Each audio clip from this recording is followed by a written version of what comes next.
Ato ng Sairo ng dugang pang mga balita sa Mindanao. Makobanato si Efren Mamak live sa General Santos City. Efren.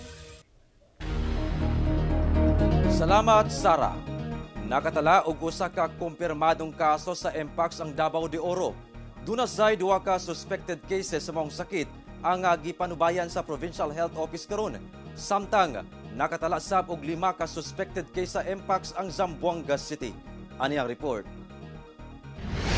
Gibutihag sa Davao de Oro Provincial Epidemiology and Surveillance Unit o PESU nga as of May 29, nakatala og usa ka kumpirmadong kaso sa Mpox ang probinsya. Natala kini sa Mako, Davao de Oro. Hinuon fully recovered na kini apan dunasay usa ka suspected case sa Mpox ang maong lungsod. Samtang usa sab ka suspected case sa Mpox ang natala sa Nabunturan, Davao de Oro. Sumala sa PESU, kasamtangang naka-isolate ang mga pasyente, lakip na ang mga close contacts ug padayon ang monitoring sa ilang kahimtang.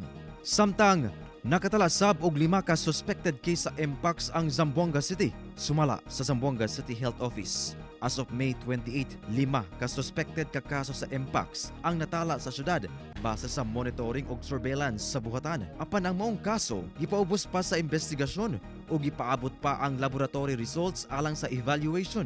Busa, isip enhanced response. Subling gi-activate sa CHO ang ilang contact tracing teams alang sa maong sakit.